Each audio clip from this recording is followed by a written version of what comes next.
Hey there, friends. It's your girl, Carrie Croft, back with another episode of The Carrie Croft Show. I am so excited to introduce you to my next guest today, Ryan Wilkins. Ryan is the Chief Marketing Officer for the Ronald McDonald House of Central Ohio, but he's so much more than that. He's also a talented musician and an all-around amazing human being. Ryan was so open and vulnerable with me on the show, and it's something that I deeply admire. My conversation with Ryan reinforces the fact that regardless of what title you carry or what social veneer you put on, we're all just human beings trying to figure it out. And spoiler alert, Ryan also gave the first ever live performance on The Carrie Croft Show. I am beyond grateful that he was willing to share his talents and his time with me. And I know you're going to love him just as much as I do. So let's get this conversation started, shall we?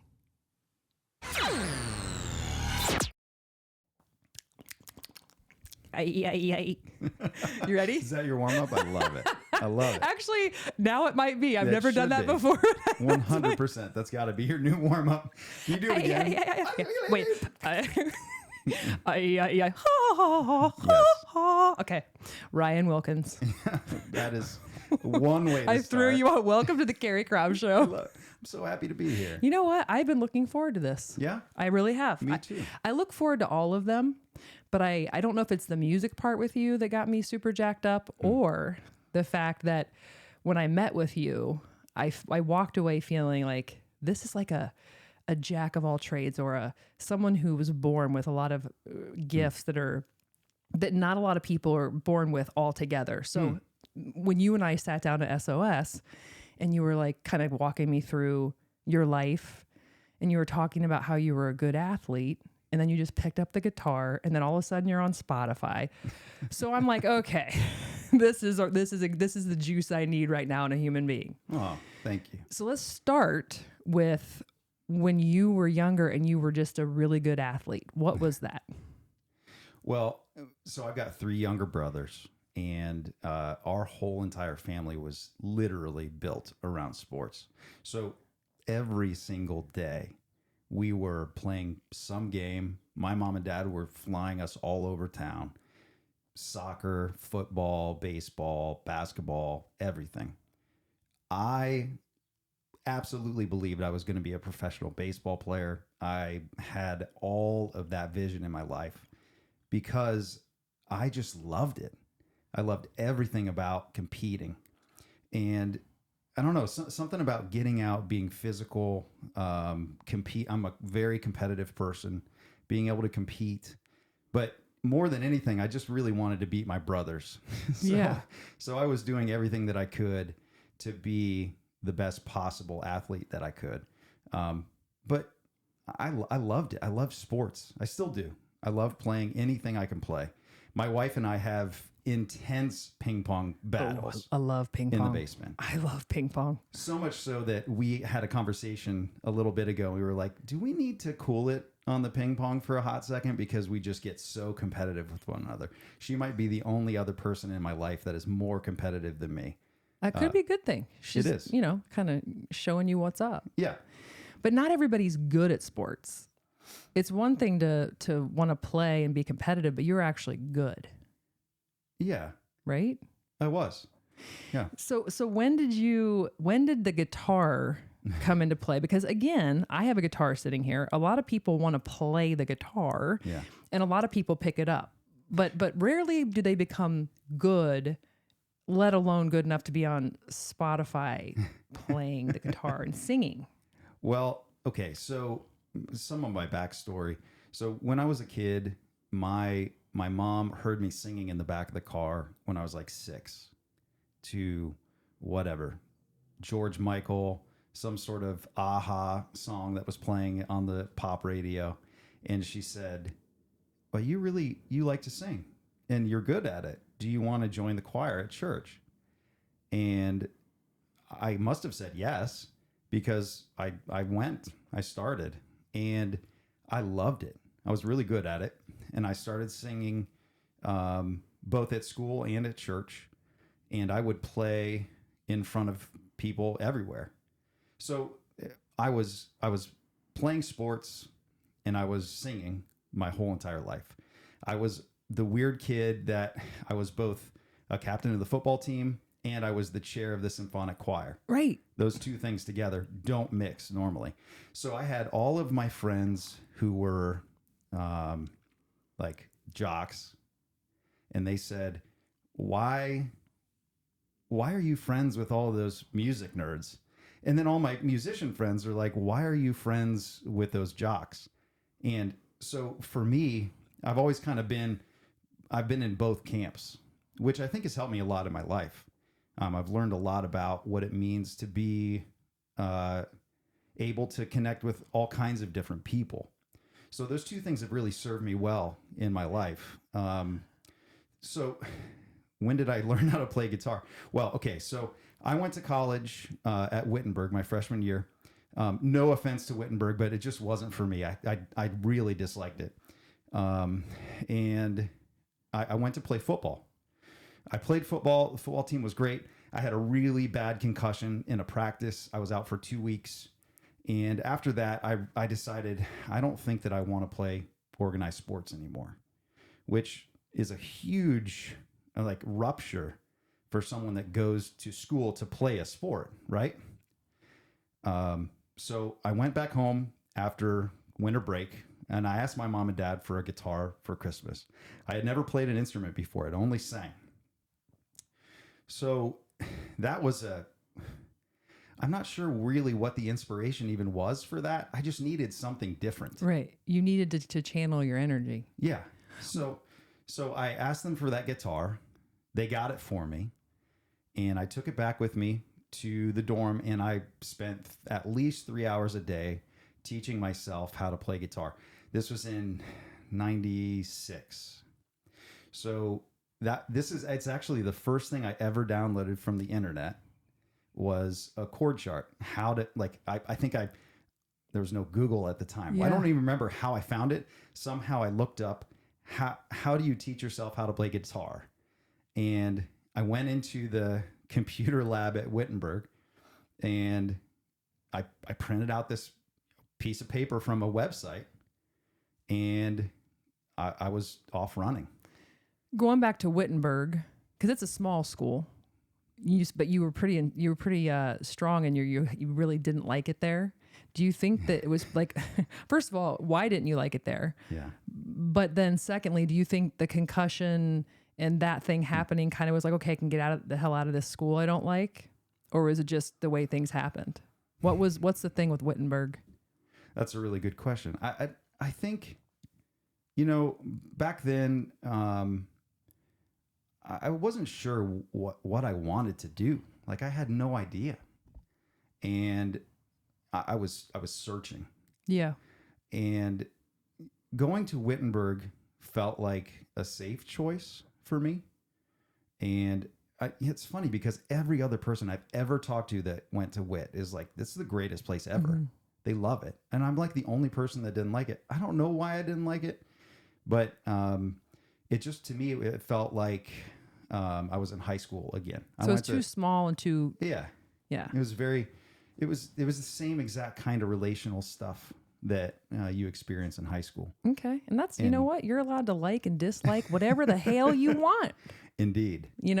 Okay, so we have two paths here. We have two paths that we're going to go down. Yeah. Okay. We're going to go down the obvious chief marketing officer for Ronald McDonald House path, and then we are going to take a real fun journey down the musician and the deep layers of that, because I have looked at your Spotify, I've studied the lyrics, I've listened to your songs, and it's been very fun. But I want to get to know more about that, and then if we have time, we can have you get out and rock out on your guitar.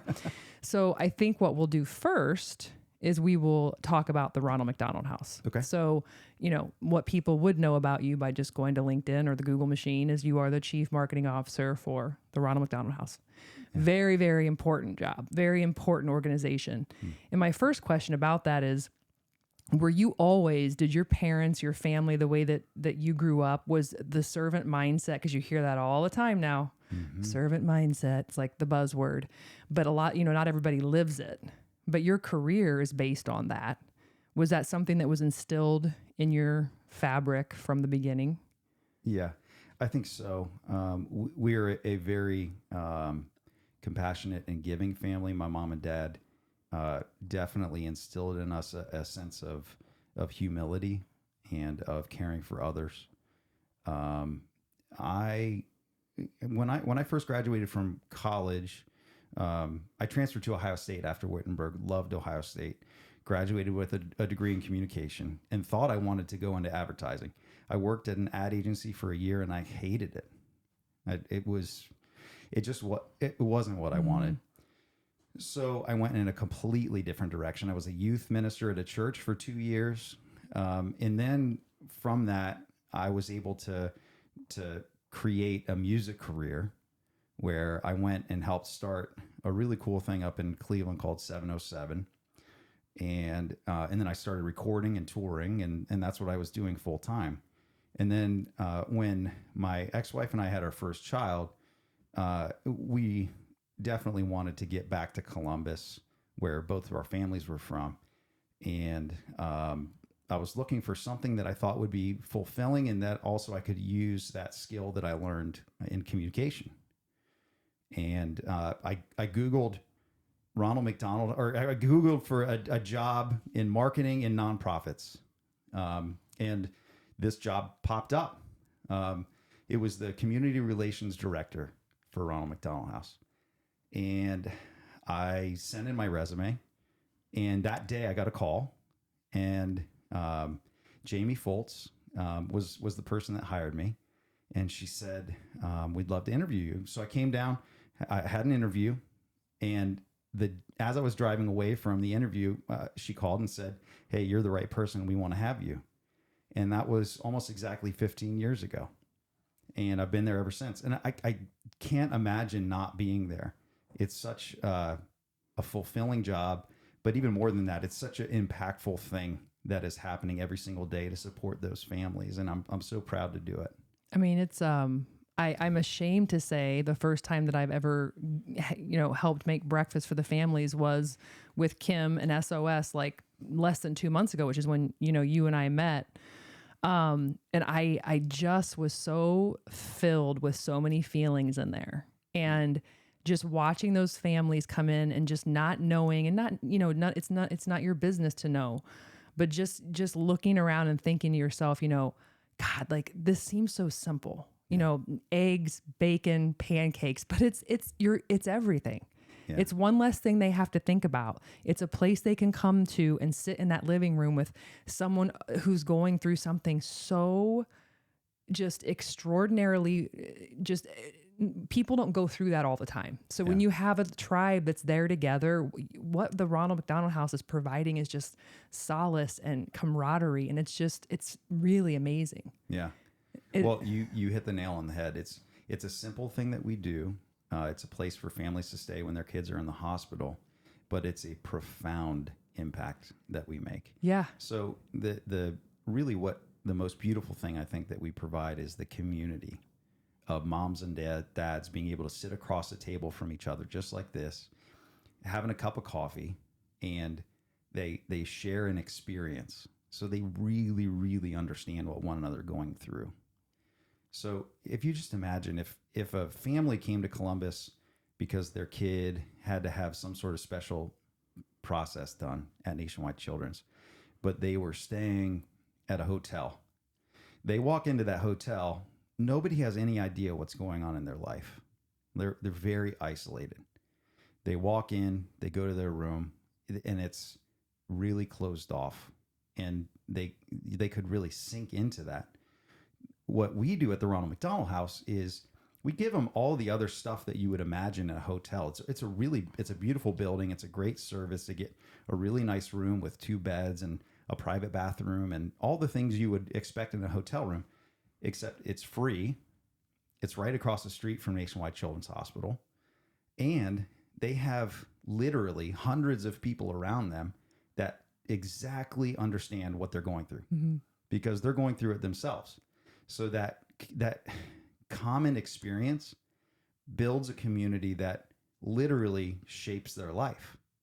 So these moms and dads, they make lifelong friends, and they support one another through the high times and the low times. And it's just a beautiful thing. It's God's work. Mm-hmm. And it's happening every day. And, you know, the stories that we hear about these families and what they're going through is mind blowing, but they have the most positive, uplifting, hopeful attitude about life that you could ever imagine. That if I ever start feeling sorry for myself, no matter what it is that I'm going through, all I have to do is stand up, or if I'm standing at my standing desk, walk outside of my office and go sit in that dining room for a second and realize that whatever I'm going through is nothing compared to what these families are going through. And if they can have positivity and hope, well, I sure as hell better have it too. Right? I mean, talk about instant perspective. Right. And when I was there, I had a moment with this woman that was just precious. And it was the universe saying, Carrie, you should be doing more stuff like this, but not through SOS. Oh, well, SOS is doing, I mean, I'm doing it via SOS, but your ass should be in a seat too. Right. And this woman comes, you know, fluttering up to me. I think I was on the duty of like taking dishes or something. She goes, well, I got to go see the baby. And she said it to me as if I should know who the baby was because, you know, this baby, I mean, it's the baby, right? And I forgot. I didn't even think NICU. I didn't. Like, I missed it. I mean, and I was just in the NICU less than a year ago. And I don't know why I missed it, but I was like, oh my God, wait. And I go, the baby. And she's like, yeah, the baby was born at 24 weeks and he's, you know, gained she gave me this whole status on this baby. I go, give me that plate and go see that baby. And she like turned around. I mean, it was like, hello, universe. Yeah. Amen. Did somebody just come to like, Carrie, you should be doing this stuff more, you know? And speaking of doing this stuff more, let's tell people, because what I think happens, I think most people are really good, but I also think most people are busy and overwhelmed and they don't understand how to help. Yeah. And then they kind of like hear Ronald McDonald House sounds great. And then they go ADD squirrel. And then they're back to like, you know, and rinse and repeat. Yeah. It's really simple.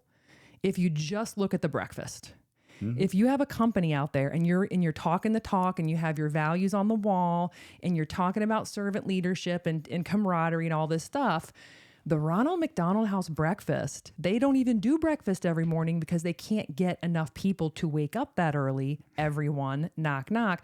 So if you have a team out there and you're looking to do something to get people together, we had so much fun. And it really does quickly show you personalities and like who takes charge of the eggs and who's in the back doing the dishes. Yeah. And like, it's a really cool team builder for whatever community you're in, whether it's your neighborhood, you want to do it, if you want to do it for your company, but that's just one entry to get into the house. Right. And talk about some other ways and the car, trading in your car and all these things people can do. Yeah.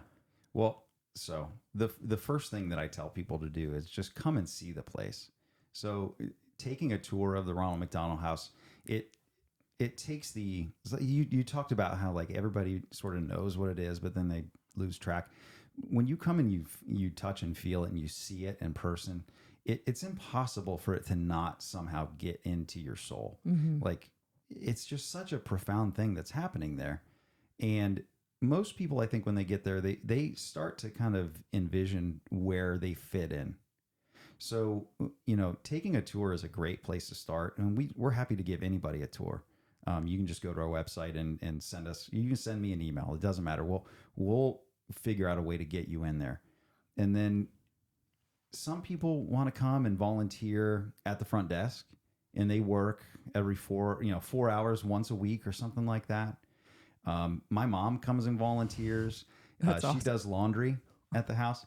It's so funny because she'll hate me saying this, but she doesn't clean her own house, but then she comes down and cleans at the Ronald McDonald House. And I asked her about that, and she's like, it just makes me feel so good. Yeah.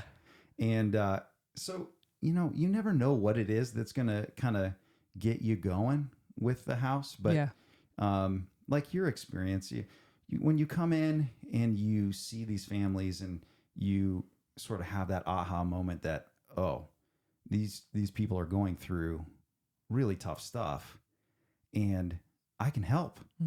I can help. there's something I can do. I can take this lady's plate. Super simple thing. I got to tell you a story. So I was interviewing a mom one time, and we were talking about life. And I asked her, what is it that you love most about the Ronald McDonald House?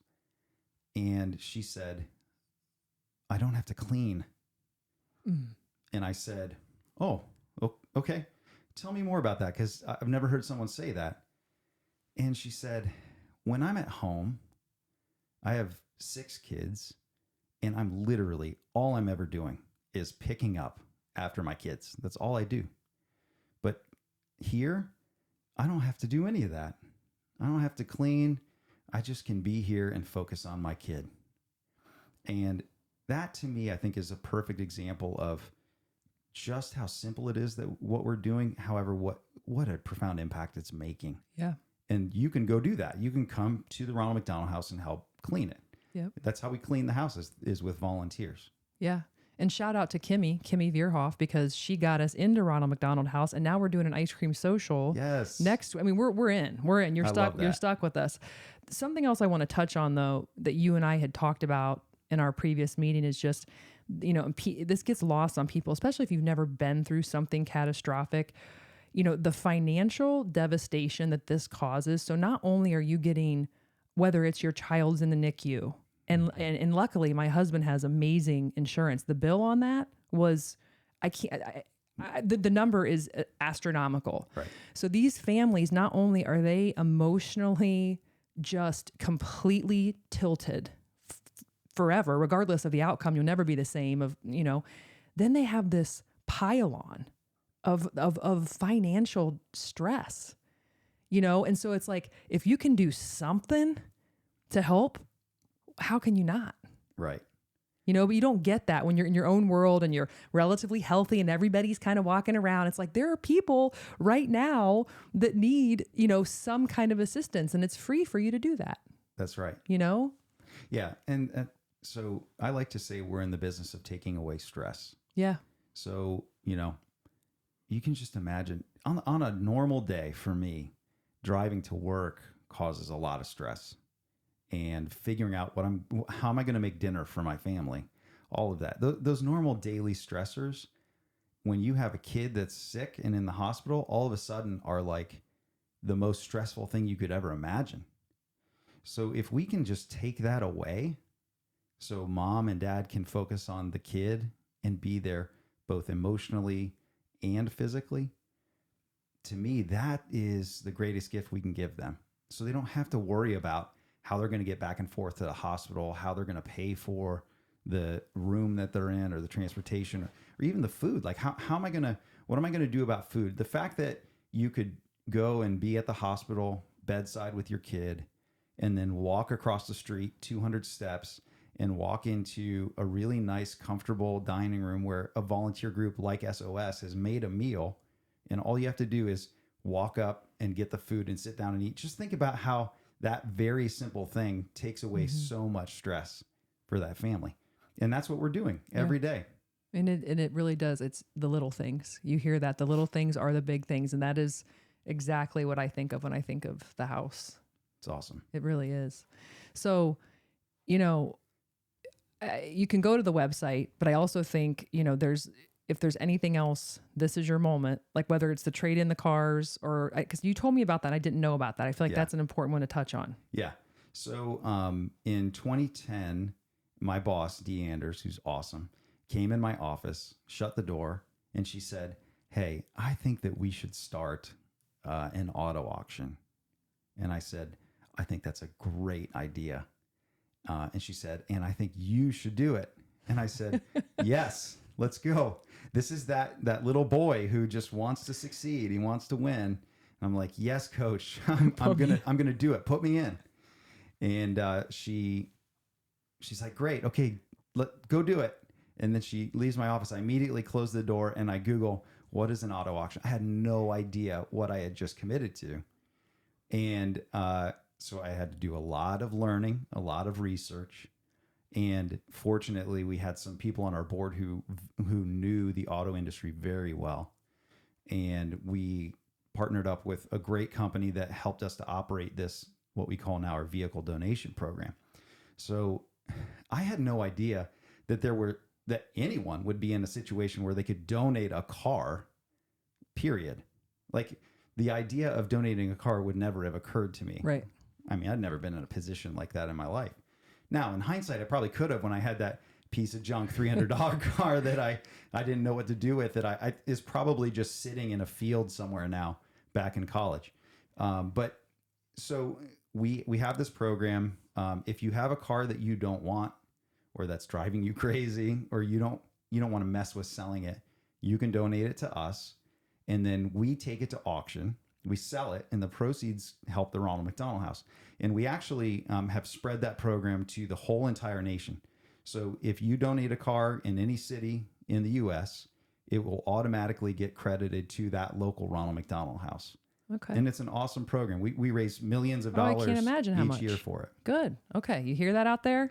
Get your clunker. Donate your car. Get your clunker to the Ronald McDonald House. Well, listen, if you have a car that's not a clunker and you want to donate that, we would really we'll love take that too. Yeah. That's amazing. Your Lamborghini, we'll take it.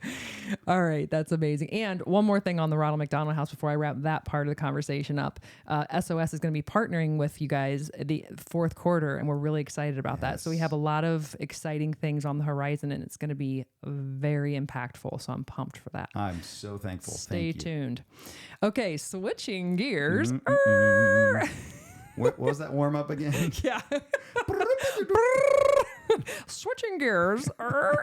Okay, so I'm so intrigued by the Spotify, by the music. And you did tell me that you used to tour with your kid, right? Yeah. Okay, yeah, that's the first 2 years. Well, Dylan's 18 now. The first 2 years of his life, I was pretty much on the road every week, and he came with us quite often.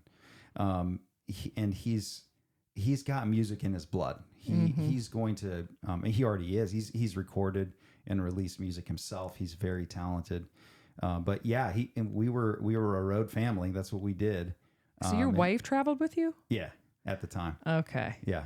Okay. Yeah. I'm curious if that was a contributing factor to the fact that you were divorced. I don't know. What's the percentage? That sounds real glamorous, but like Yeah. life on the road with a kid may Yeah. not be like the most conducive. Oh no, I mean that's why we stopped. I mean to be able to really maintain a family unit and live a lifestyle that is even remotely conducive to anything healthy. Yeah. The people that you see who are making a lot of money in music are the 0.001%. Yeah. There are people that you have heard of that you know who are not breaking even on an annual basis. Music is an incredibly difficult business. And the more and more that we move away from physical sales, although I say I'm very thankful that vinyl is making a comeback. That's good for artists. But you know, the even when I was doing music full time, it was in the early 2000s, and I would go and play at a show, and I would sell, 30, 40 CDs at least at every show. Sometimes we'd sell hundreds at a show, and you're walking away with hundreds or thousands of dollars in your pocket. Now you play a show, and it's hard to get people to show up in the first place. And second of all, not if you're Taylor Swift, it's not. Well, that's what I'm saying. The top 0.001%. But it's hard to monetize this amazing thing that music is. So there are these people that are way more talented than I am, who deserve to have the biggest platform. They're the most talented people, but you've never heard of them. And they are grinding every day on the road, trying to just get by and just to get maybe, 20, 30 people to pay attention. Yeah. But you were going for it. Hard. You were on the road going, you were giving it your all. That's pretty cool. I did it. And it went well. It went well. I had some good critical acclaim. I sold quite a few records. And in 2007, I the record that I put out then is called Beautiful Disrepair. I love that name, by the way. Thanks. I can tell you about where that came I from. was going to ask. That record did really well critically, and it really kind of, that was the moment where I had to decide, am I really going to keep doing this, or is it time for me to move on? And we decided that it was time for me to move on. And I will tell you, it's hard looking back on that decision to not wonder what life would have been if I would have kept going. Yeah. Because like the folks that I was running around with at that time are doing really, really well now. But you know, that's great. And I'm happy for them. But it does kind of like make me wonder, like where would I be if I would have kept doing that? So in my weak moments, I definitely kind of daydream about that type of thing. Of course. But I get to keep playing music. And now I don't have the stress of trying to make a living doing it. It's way more fun now than it ever was then. Because when you're trying to play for your dinner that night, it is so stressful.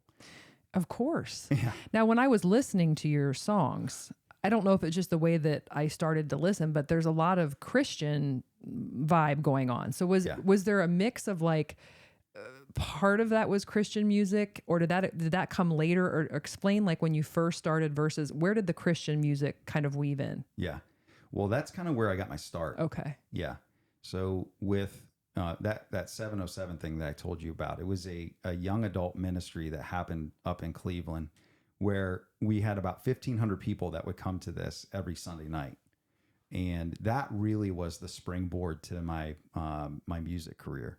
That gave me the opportunity to meet some people. Actually, the guy who produced my first full-length record, Michael Seifert, who consequently was also the producer of a lot of artists that you've heard of, but especially Bone Thugs and Harmony. Oh, bone, bone, bone, Let's bone, go. bone, bone, bone, bone.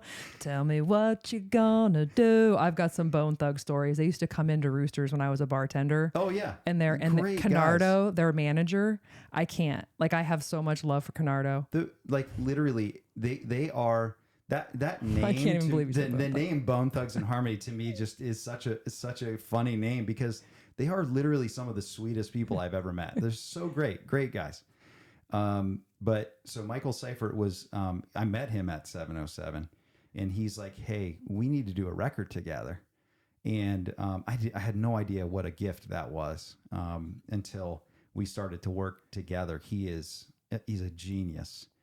And he really is probably most responsible for the steps that I was able to take in my music career, which then opened up the door for me to be able to get connected to some folks down in Nashville. I had an agent who was really good, and he saw a future for me. And I played a bunch of shows with, Cage the Elephant. You ever heard of them? Oh, yeah. They were a band that we hung out together and played shows together all the time. My band and them. That's pretty impressive. Well, they were great. And then he also represented a ton of other great acts. And it just was, looking back on it, I can't even quite fathom the fact that, like, those guys, they've won Grammys. Yeah. And like we were there. We were right there with them. It was the same spot. But the only difference, and I'm telling you, at some level, everyone is talented. Everyone. The only difference is how hard you're willing to work and how much sacrifice you're willing to make. Yeah.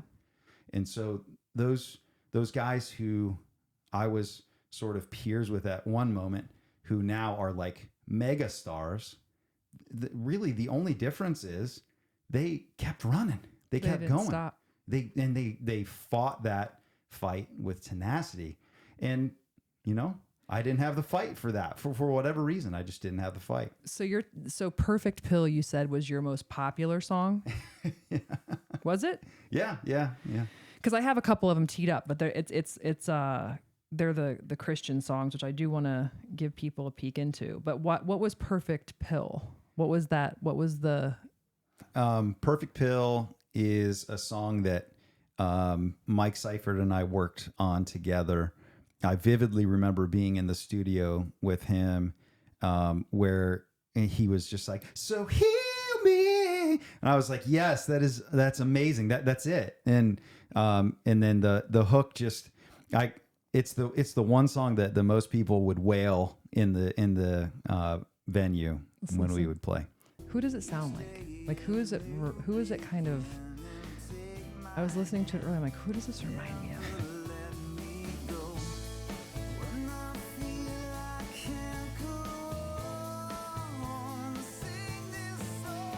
Yeah, it's got that fun pop sound, you know. I mean, I could see people jamming out to this at the club.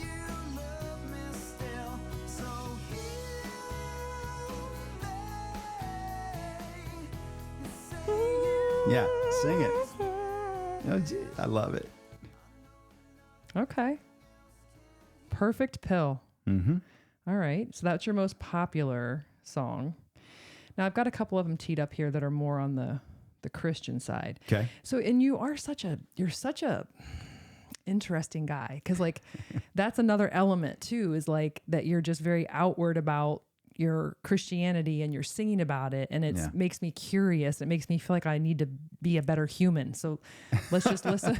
Let's just listen to this for a second. Then we'll talk about it. Okay.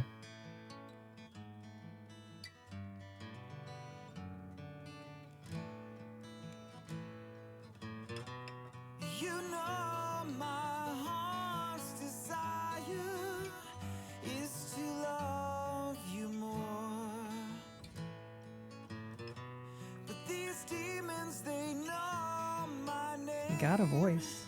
Oh, thanks.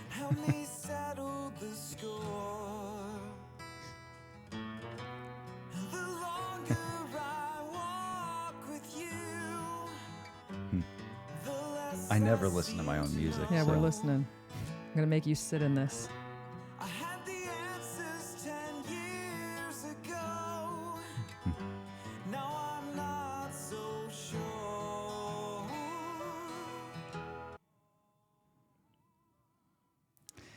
So, when you know, it's like there's a struggle there. Oh yeah, right.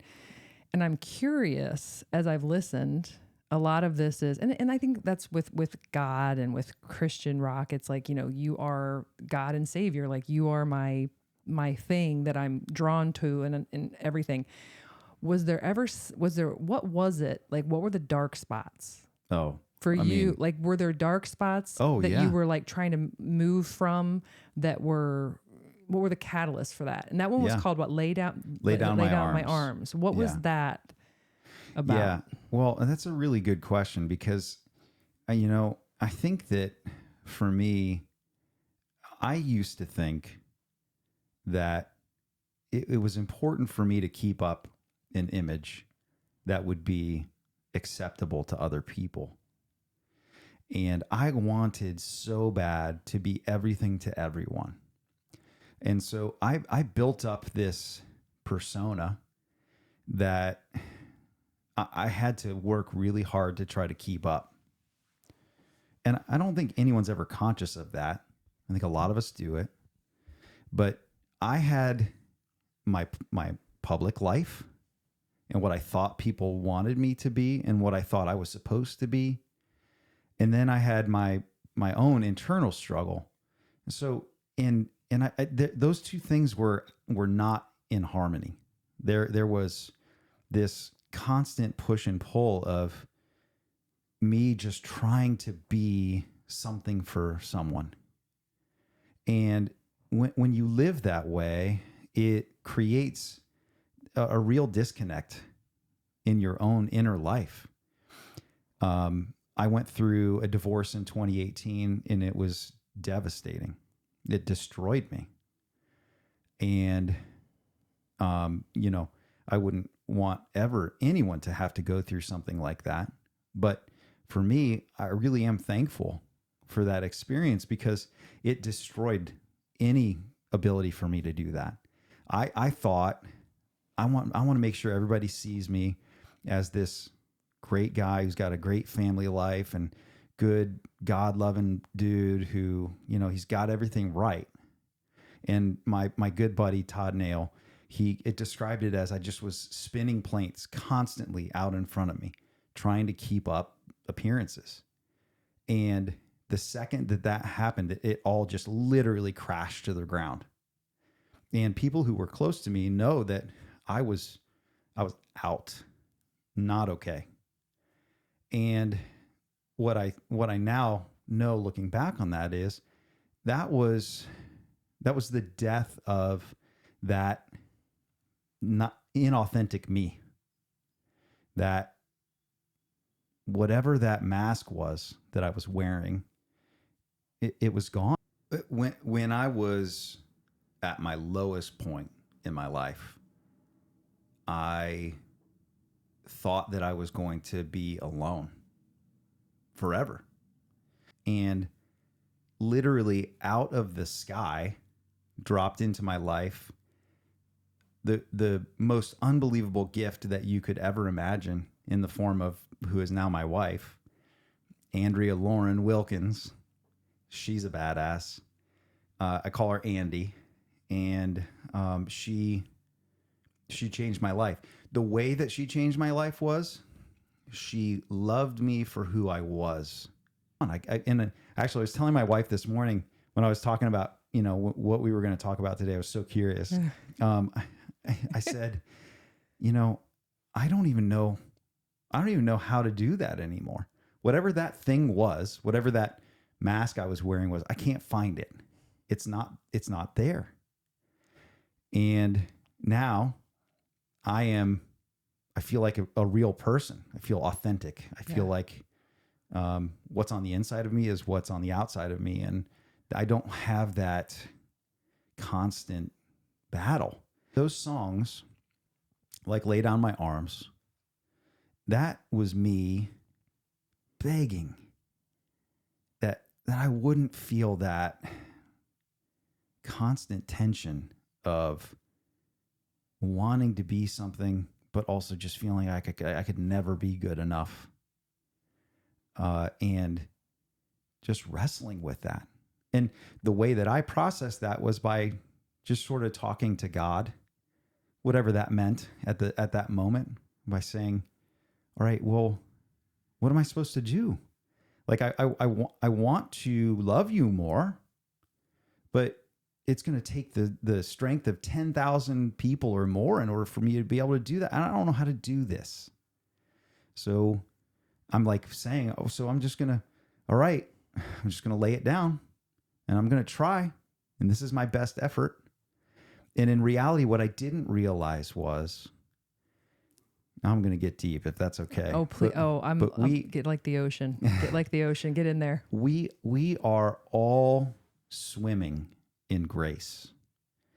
Grace is you and me sitting here talking right now. It's the air that we breathe. It is the feeling of love that you get when you pass somebody by and they look at you and they smile. Like, what is that? What is that? That's grace. And we have turned it into this transactional bullshit that has robbed the beauty of what we all have. That it is literally sitting here free for us, and all we have to do is just let ourselves be in it. But you can't get away from it anyway. It's already there. Yeah. I mean, that's the amazing thing about life. Life is a gift. And the gift of love and grace and mercy and goodness and all of the things that give us meaning. It's here. It's now. And there's nothing that we have to do to earn it. There's nothing we have to do to attain it. All we have to do is just sink into it. And I like to tell people that it's like a river, and we're all floating on that river.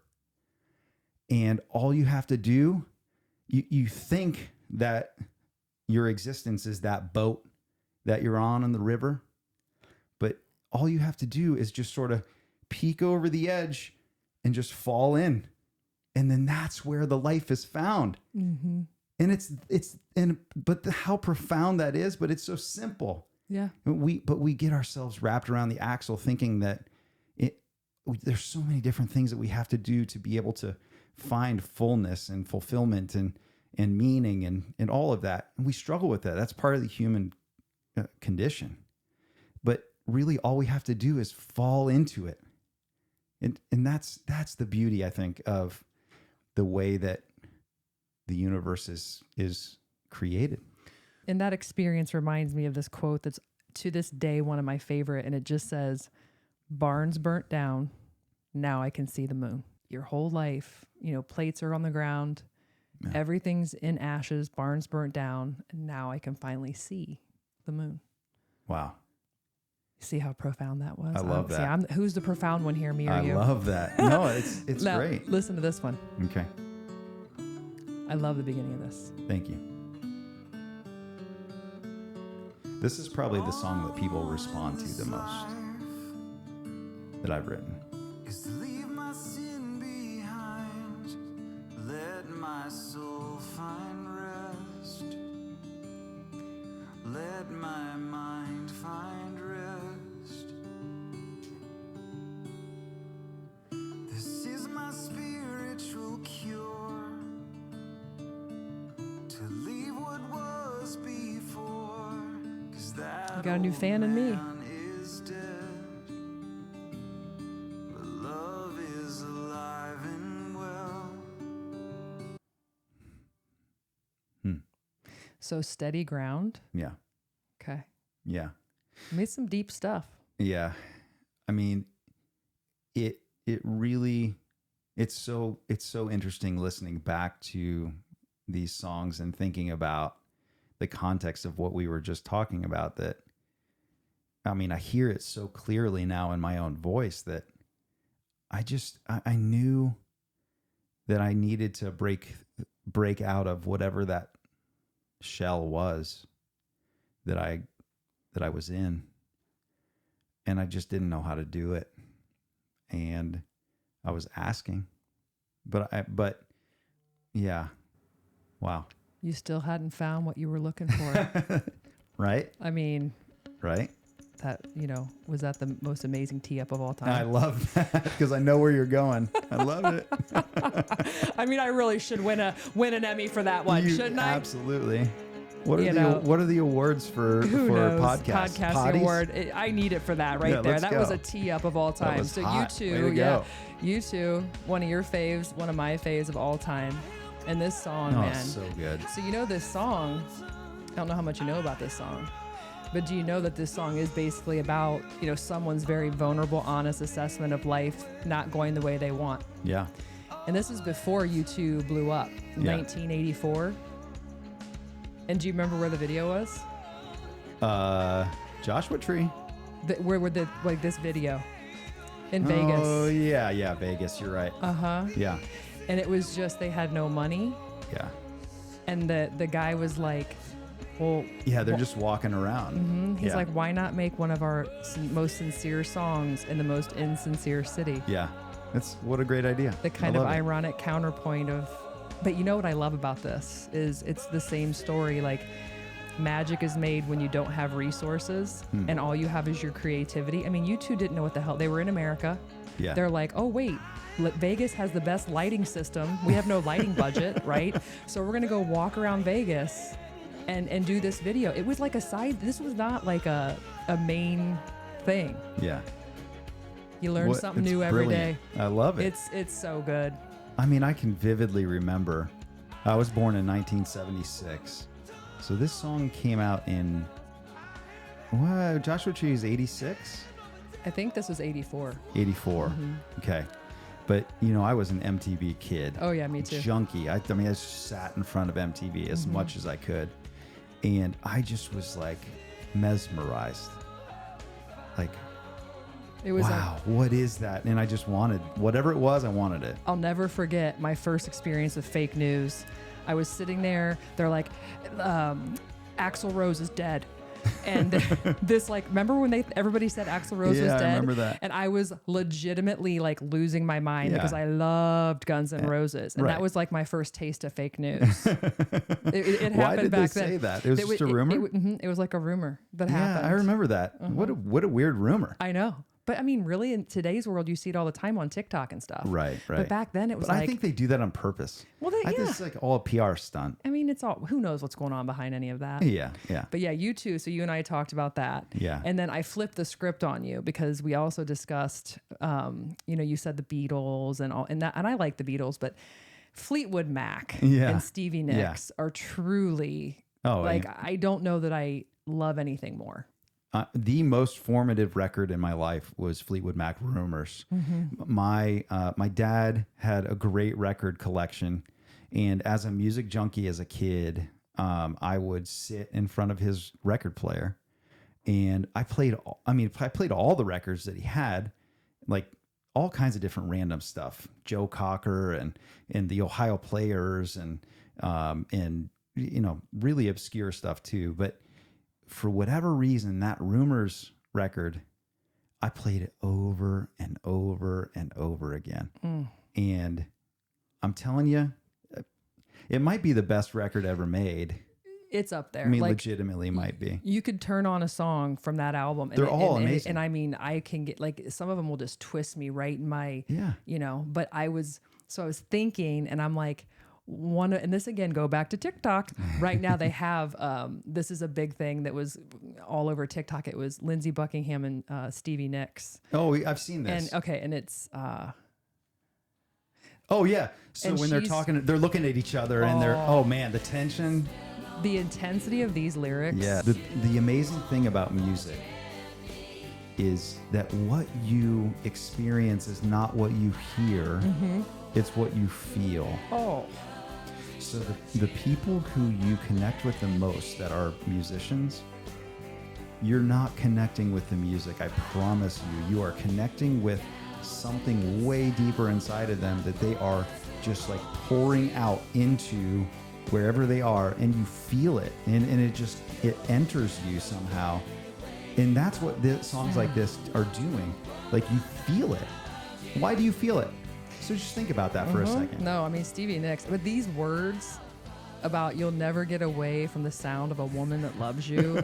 It's like hell hath no fury, like a woman scorned, and she's up there looking at him, and it's just like so much has happened between them and the band, and they're, they were in the 70s living that, cocaine and whatever life they were living, just like it's if I could meet one person in the entire world, Stevie Nicks, besides you, it would be Stevie Nicks. Well, all right, we need to get her to meet Stevie Nicks. That is not far-fetched. Put that in the You universe. can meet Stevie Nicks. Put that out in the universe. I love her so much that it would, like, I would probably pass out at buckle. But she probably would love you.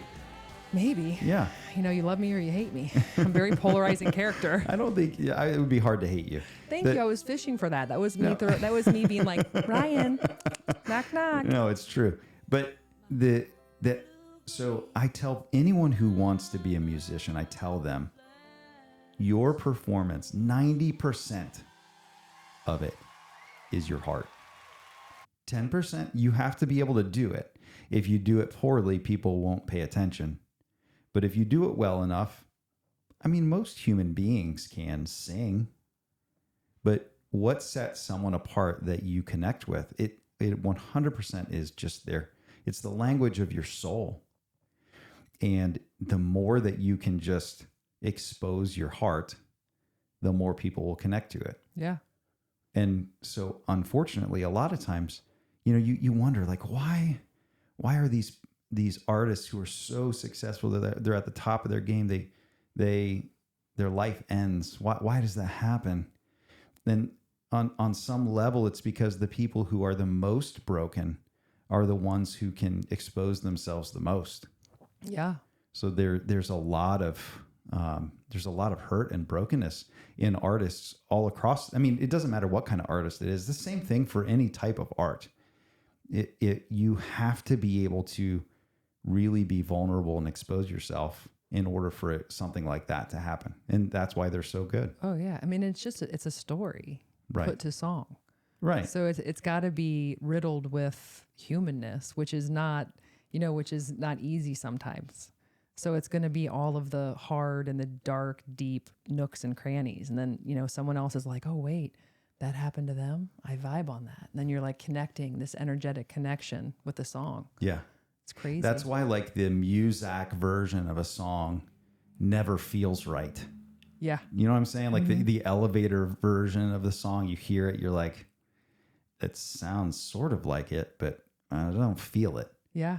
You can't recreate the emotional thing that happens when music is made. No, I totally agree. So, in the interest of time, I also wanted to bring up just one more thing about you. That's one more thing you're doing. So you're an entrepreneur, Yeah. right? And you have a brewery. Yeah. Okay, so let's talk about that a little bit. We should give a little shine to the brewery, right? Yeah. Olentangy River Brewing Company. So in 2017, a buddy of mine, Scott Schweitzer, and I were drinking beers with each other, and I live up in Delaware County, and we wanted to go to a brewery, and I think it was a Sunday, and we just were like, why is there not a brewery in Lewis Center? And I said that out loud to Scott, and Scott, he said, well, that's a really good question. And then we talked about it for like 3 hours, and I woke up the next morning and I just went to work. I have random weird ideation conversations all the time, and I don't ever do anything about it. It's just like, it's kind of fun to think through ideas. I can't remember any of them. And then I think it was 2 days later, Scott called me up. He's like, hey, so you remember that thing that we were talking about the other night? And I said, yeah. He said, well, I wrote a business plan for it. And then we went and we raised some capital from some really friends. And then we opened it up in 2018 and partnered with Roosevelt Coffee, which is an awesome partnership. It's really wonderful that they've been such an integral part of that business. That's amazing. But yeah. Okay. Yeah. We're coming up on an hour and 6 minutes, and Holy it feels like cow. we've been together for 20 minutes. Wow. My God. And listen, so if you're out there and you're still listening, which you probably are because Ryan has been so engaging, you may want to go give him a follow on Spotify. It's just Ryan Wilkins, Yeah. right? There's a lot of really great tunes. And if you want to continue to follow your girl on YouTube, Spotify, or Apple, I'm out here, okay? And until next time, thanks for listening as usual, and keep moving.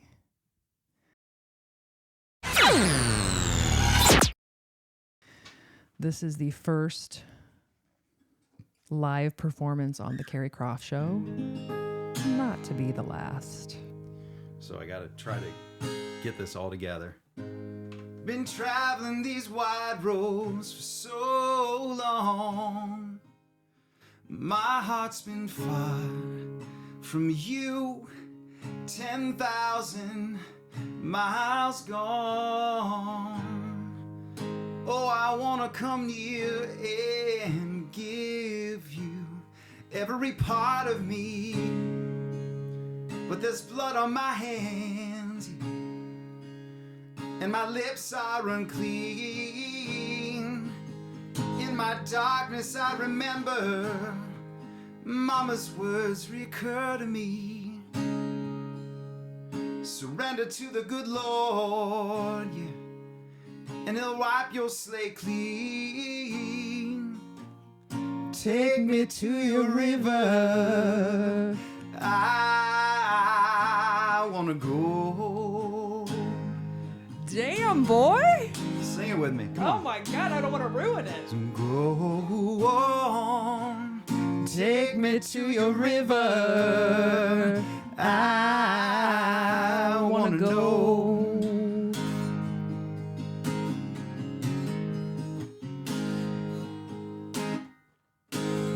Dip me in your smooth waters, I go in. As a man with many crimes, come up for air. As my sins flow down the Jordan, oh, I wanna come near and give you every part of me, but there's blood on my hands, and my lips are unclean. Take me to your river, I wanna go. Lord,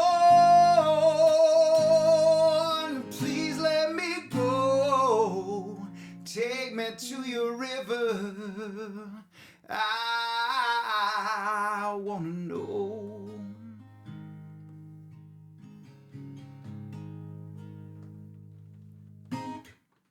Life made. That was really good. Yeah, thanks. What else you got? What about like a Fleetwood Mac Stevie Nicks situation? Oh my gosh, I wish it's embarrassing to me. I don't even know how to play any What else stuff. do you know how to play that's like a song that people would know? That was fantastic. Thanks. I love that song.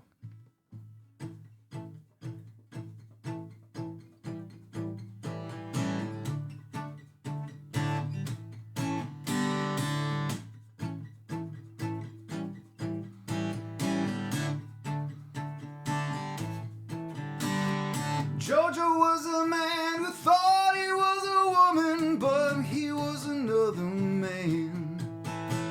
Jojo left his home in Tucson, Arizona for some California grass. Get back! Get back! Get back to where you once belonged. Get back! Get back! Get back to where you once belonged. Get back, Jojo.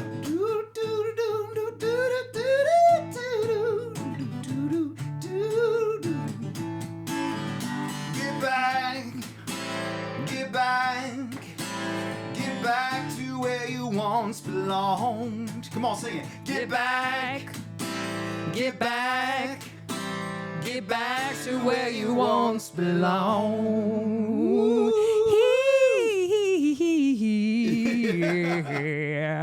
That's a good run. I like it. Yeah. Oh my God, that's so effing good, dude. I love it. I mean, I knew you'd be good, but I'm shook. Really? Yeah, that's really good. I mean, that Thanks. river was like unbelievable. I love that song. I really connect with it. It's so good. Oh my Thanks. God, so